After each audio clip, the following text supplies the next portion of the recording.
दो मांग जो सरकार ने आज पूरा किया है कि 35% महिला आरक्षण का लाभ बिहार से बाहर की महिलाओं को अब नहीं मिलेगा, यानी कि यह आरक्षण सिर्फ बिहार की महिलाओं को ही अब मिलेगा।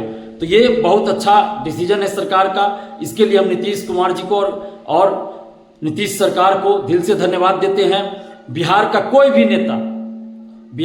कोई भी नेता इस मुद्दे को नहीं उठा रहे थे कि 35% महिला आरक्षण का लाभ बिहार से बाहर की महिलाओं को नहीं मिलना चाहिए, यह आरक्षण सिर्फ और सिर्फ बिहार की बेटियों को मिलना चाहिए।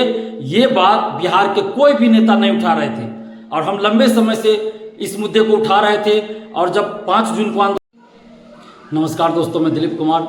दोस्तों, आज बिहार सरकार यानी नीतीश सरकार के द्वारा युवाओं के लिए 2 महत्वपूर्ण फैसले लिए गए हैं। एक तो 35% महिला आरक्षण का लाभ जो बिहार से बाहर की महिलाओं को मिल रहा था, वो आरक्षण का लाभ अब सिर्फ बिहार की महिलाओं को ही मिलेगा। और दूसरा, बिहार युवा आयोग बनाने का निर्णय सरकार ने लिया है। इसके लिए हम नीतीश सरकार को और खासकर मुख्यमंत्री नीतीश कुमार जी को दिल से धन्यवाद देते हैं, क्योंकि ये दोनों मांगे हम काफ़ी लंबे समय से सरकार से कर रहे थे कि इन मांगों पे सरकार विचार करे और जल्द इसे लागू करे।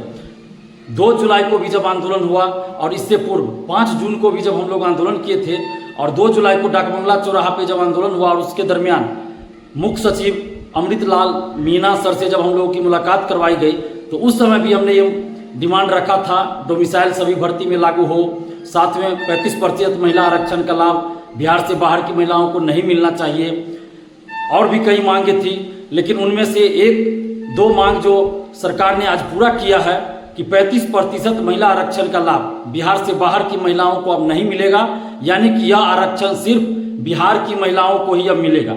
तो ये बहुत अच्छा डिसीजन है सरकार का। इसके लिए हम नीतीश कुमार जी को और नीतीश सरकार को दिल से धन्यवाद देते हैं। बिहार के कोई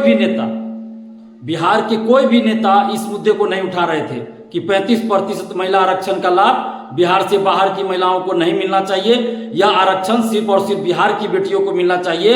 ये बात बिहार के कोई भी नेता नहीं उठा रहे थे और हम लंबे समय से इस मुद्दे को उठा रहे थे। और जब 5 जून को आंदोलन हुआ उस दिन भी और 2 जुलाई को जब आंदोलन हुआ उस दिन भी इस मुद्दे को उठाया गया और लिखित रूप में भी हमने सरकार के पास इसको भेजा। और मुख्य सचिव से जब वार्ता हुई अमृतलाल मीना सर से, उस समय भी हमने वार्ता के दरमियान भी इस बात को उठाया और लिखित रूप में भी दिया और उन्होंने आश्वासन भी दिया था कि बहुत जल्द इस पर फैसला लिया जाएगा। और आज इस पर फैसला लिया गया कि 35% महिला आरक्षण का लाभ अब सिर्फ और सिर्फ बिहार की लड़कियों को, बिहार की बेटियों को ही मिलेगा। और बिहार युवा आयोग बनाने का निर्णय सरकार ने लिया है। तो ये मांग भी हम लंबे समय से कर रहे थे कि बिहार में एक छात्र युवा आयोग का गठन हो। ये लंबे समय से मांग कर रहे थे।